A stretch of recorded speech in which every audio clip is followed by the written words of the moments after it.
Hey guys, welcome to another episode of the 75 TR6 on the Rusty Beauties channel.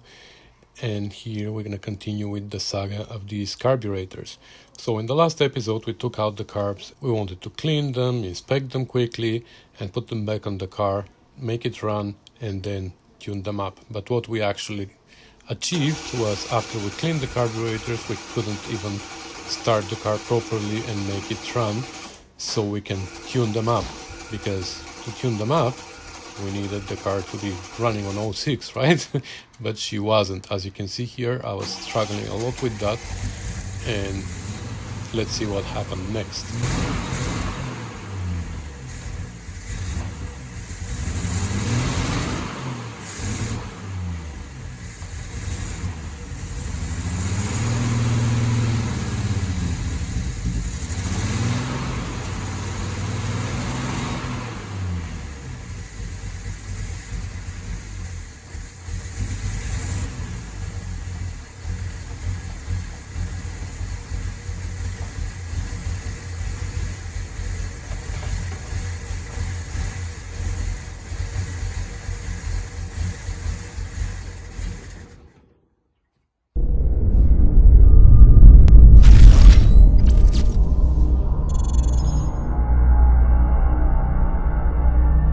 Alright, so it's another day guys, because I got frustrated the other day trying to make the engine idle as it was idling before so I can start tuning the carbs, but as you probably saw from the video it was running really rough and not on 06, so I kept trying to adjust here and there and I couldn't, and it was really hot, I was sweating, I was tired from hopping back and forth on one leg and I just abandoned it. Today I'm back after work and I'm gonna start dealing with it again, and what I'm thinking is it was running the other day, it was rich but it was running at least on 06 cylinders. That makes me think that we did something with the carbs. I haven't changed much of the settings on the carb other than the idler screws on both of them, and in the choke I haven't changed any settings. The other things that I changed though is all the hoses that we eliminated from going to the evap system.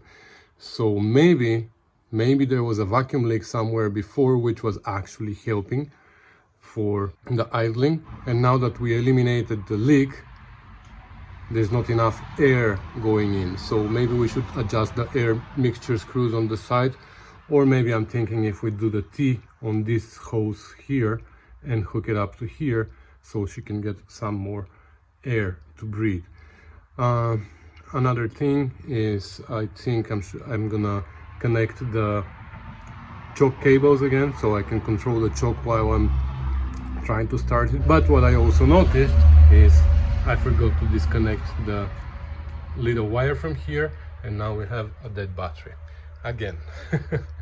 So I'm gonna put her on the charger. In the meantime I'm gonna do that T over there and I'm gonna hook up the choke cables and then we're gonna try to start it again. Alright, so I cut this hose in the middle and I put the T and hooked it up to the valve cover, so hopefully that's gonna help her breathe a little bit better. And also I hooked up the two choke cables and that's it. Bikers, my bike is sitting in the shed. I can't ride it with this boot, eh? It's a missed summer for me. Anyways, so I have the charger plugged in and I also just hooked up my my booster pack. So let's see if she's gonna crank this way.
Alright, so she's still running rough and I can't just make her run properly. So again, I disconnected the linkage here between the two carbs because, as you saw, I unplugged the cylinders one by one and the front three didn't make much difference when I unplugged them. So, but when I disconnected the linkage between the two carbs and I just pressed the throttle on the front one, the RPM raised a little, and then I pressed the throttle on the rear one and the RPM raised a little. So this is telling me that there's enough fuel, because I was thinking maybe one of the carbs is not getting enough fuel. Maybe when we played with the floats underneath, maybe we did something wrong with the fuel supply, but looks like they both have enough fuel in them. Anyways, so what I think I'm gonna do is I'm gonna take the carbs again out one by one, and I'm gonna check again the gaskets behind. Maybe somehow there's a leak now in the back over there. I don't know, something happened and it's my fault, so I need to fix it.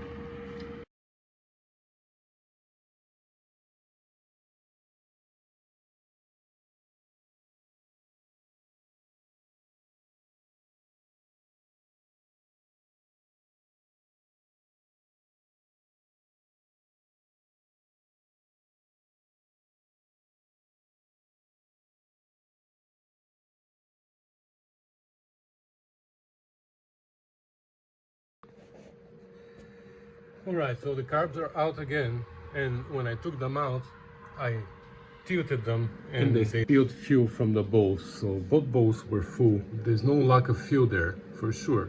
So anyways, I'm gonna try to clean everything properly, assemble it again, and hopefully that's gonna solve our problem, because I know that something happened while I took the carburetors out, and that's the only thing that I can imagine. I might have left some debris there and we had a vacuum leak. There's only one way to find out.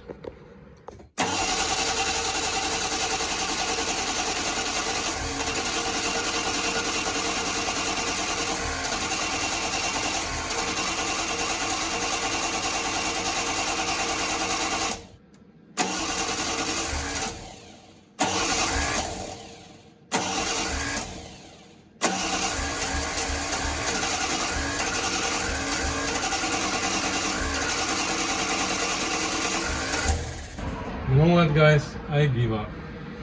I'm not dealing with this tonight. Honestly, this is so annoying. Tomorrow, eventually, we're gonna take out the plugs out and check what the situation there is and see if they can tell us some story. But honestly, I don't understand what happened.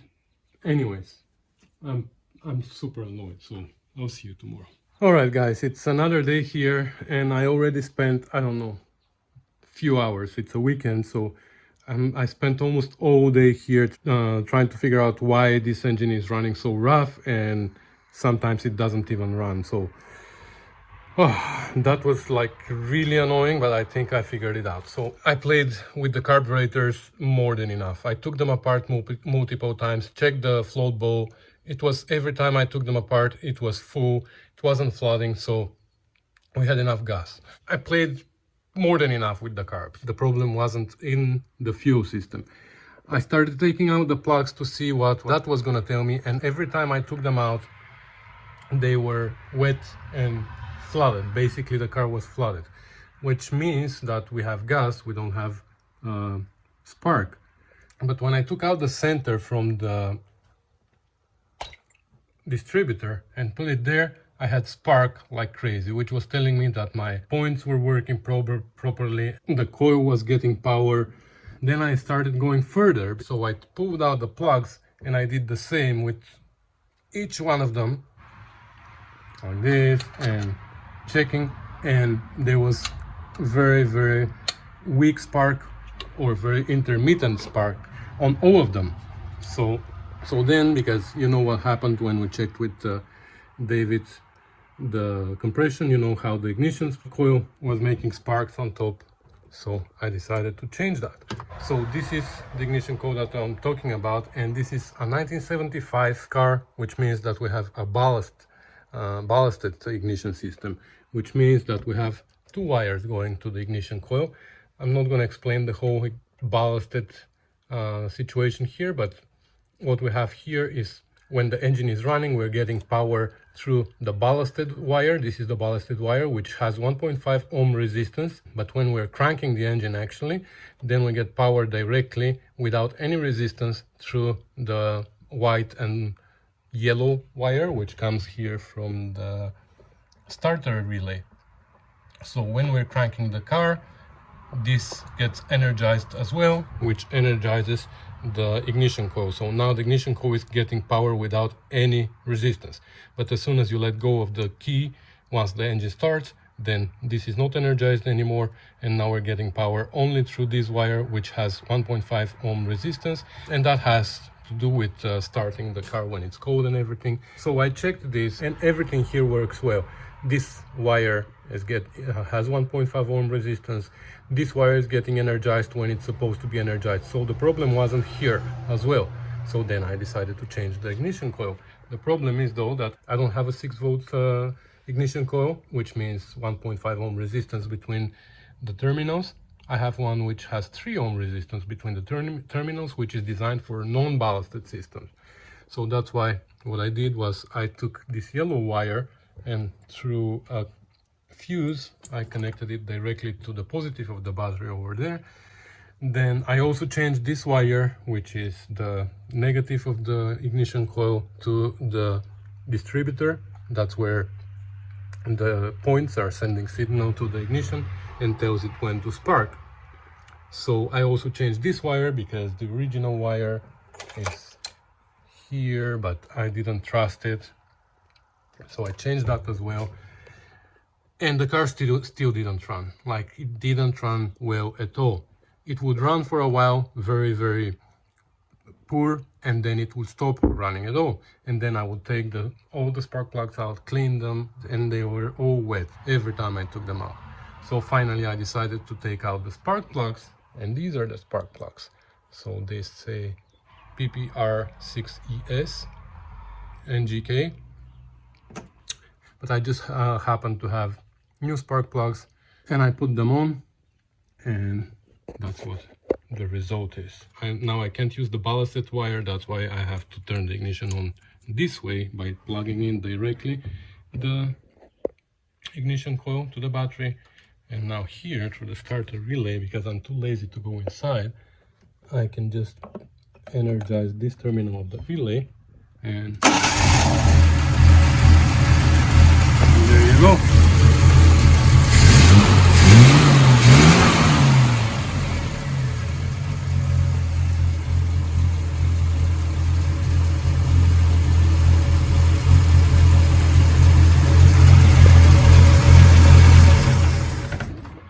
She finally runs. I'm telling you, this was, I don't know how long it took me to figure this out. I don't understand what's wrong with this. I'm not really sure what spark plugs are correct for there, but definitely that was the problem, the stupid spark plugs. So now that she's running, I'm able to go there and adjust the carburetors. Actually, I adjusted them manually. I knew that they were running rich, so I adjusted them a little bit leaner, and I think they are pretty close to where they're supposed to be, but we're gonna double check that, and then we're gonna keep testing the car from there. All right guys, so it's gonna be a short video. I'm gonna end it here. I just wanted to show you that I found the problem, because on the last video there were a lot of comments with suggestions what the problem was. Well, I already had fixed the car, and to be honest, the engine is already apart, so I'm far behind with editing. I just didn't want to keep you under suspense with the problem that we had with the engine. She's running now, so in the next video we're gonna tune up the carbs, we're gonna follow the proper procedure, we're gonna use the proper tools as many of you suggested. That's gonna be in the next one though. So thanks for watching, thanks for commenting and subscribing, and I'll see you next time. Bye.